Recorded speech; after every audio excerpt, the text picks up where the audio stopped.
Hello everyone, I'm Dr. Ashish Reddy, consultant microsurgical andrologist, Andronet Hospitals, Begumpet, Hyderabad.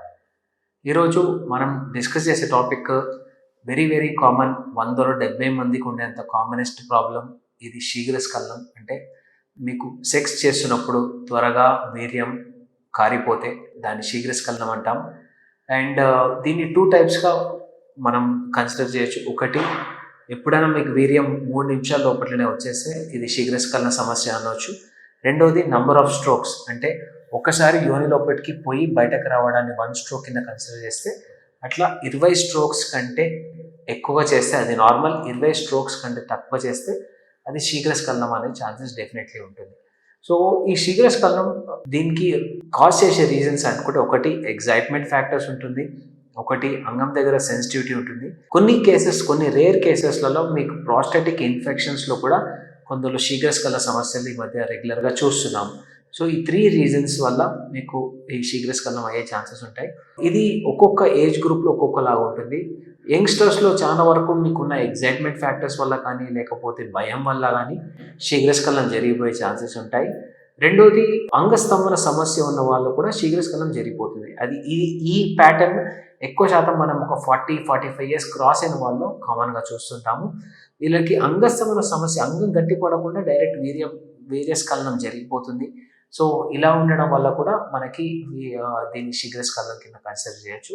మూడో commonest ఏంటంటే, యూరిన్లో regular infections ఉన్న వాళ్ళు కూడా, ఒక టైప్ ఆఫ్ ప్రాస్టేటైటిస్ ఉన్న వాళ్ళను కూడా ఇలాంటి సమస్యలు కామన్గా చూస్తున్నాం. సో ఇది ఏదో పెద్ద సమస్య కాదు, దీన్ని చాలా ఈజీగా ట్రీట్ చేయొచ్చు. మొదటిగా దీంట్లో ఫస్ట్ మనకి ఈ రీజన్ని మనం కనుక్కోవాలి. అంటే ఇది ఎగ్జైట్మెంట్ ఫ్యాక్టర్ వల్ల అవుతుందా, లేకపోతే లోకల్ సెన్సిటివిటీ వల్ల అవుతుందా, లేకపోతే ఇన్ఫెక్షన్స్ వల్ల అవుతుందా, అది రూల్ అవుట్ చేసుకోవాలి.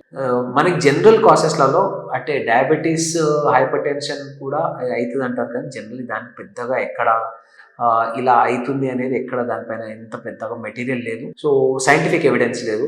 సో మా వరకు మాత్రం థైరాయిడ్ ప్రాబ్లమ్స్లో ఉన్న వాళ్ళకైతే డెఫినెట్లీ శీఘ్రస్ఖలనం అయ్యే ఛాన్సెస్ చాలా హైగా ఉంటాయి. కాబట్టి థైరాయిడ్ ప్రాబ్లమ్స్ ఉన్న వాళ్ళు శీఘ్రస్ఖలనం డెఫినెట్లీ ఉండొచ్చు. మీ థైరాయిడ్ లెవెల్స్ని కంట్రోల్లోకి తెచ్చుకుంటే ఈ శీఘ్రస్ఖలనం సమస్య న్యాచురల్గానే మీకు తగ్గిపోయే ఛాన్సెస్ ఉంటాయి. ఎందుకంటే మీకు థైరాయిడ్ ప్రాబ్లం వల్ల వచ్చింది కాబట్టి ఈ సమస్య డెఫినెట్లీ పోయే ఛాన్సెస్ ఉంటాయి. కానీ నార్మల్గా ఎవరికైనా ఇది వస్తుంది అంటే బేసిక్ SSRIs అంటాం, అంటే పెరాక్సిటిన్ కానీ డెపాక్సిటిన్ కానీ ఎటువంటి టాబ్లెట్ స్టార్ట్ చేసినా ఒక 2 to 3 monthsలో మీకు ఇది కంప్లీట్గా సెట్ అయిపోయే ఛాన్సెస్ ఉంటాయి. దీనికి భయపడాల్సిన అవసరం లేదు. సో ఒకటి, వరీ అవ్వాల్సిన అవసరం లేదు ఇదేదో మీ ఒక్కరికే ఉంది అని. ఇది వెరీ కామన్ ప్రాబ్లం. అందరూ హాస్పిటల్కి 90% రారు, 10% హెల్ప్ కోసం వస్తుంటారు. ఆ 10% కూడా వాళ్ళు రియలైజ్ అయితే వాళ్ళ పార్ట్నర్స్ వాళ్ళకి చెప్తే తప్ప వాళ్ళు రియలైజ్ అవ్వరు. సో నథింగ్ టు వరీ, చాలా simple medications will definitely help. Local sensitivity వాళ్ళకి లోకల్ స్ప్రేస్ ఉంటాయి, జెల్స్ ఉంటాయి. ఇవి యూజ్ చేయడం వల్ల కూడా ఈ సమస్య కంప్లీట్గా బయటపడే ఛాన్సెస్ ఉంటాయి. ఒకవేళ ఇన్ఫెక్షన్స్ ఉంటే ఒక యాంటీబయాటిక్ థెరపీ మనం స్టార్ట్ చేస్తే మ్యాక్సిమం 2 to 3 weeksలో ఈ ప్రాబ్లం పర్మనెంట్గా సెట్ అయ్యే ఛాన్సెస్ కూడా ఉంటాయి. ఫర్దర్గా ఏమైనా డౌట్స్ ఉంటే ఒకసారి కింద కామెంట్స్లో తెలియజేయండి, లేకపోతే నన్ను వచ్చి కలవండి. Thank you so much.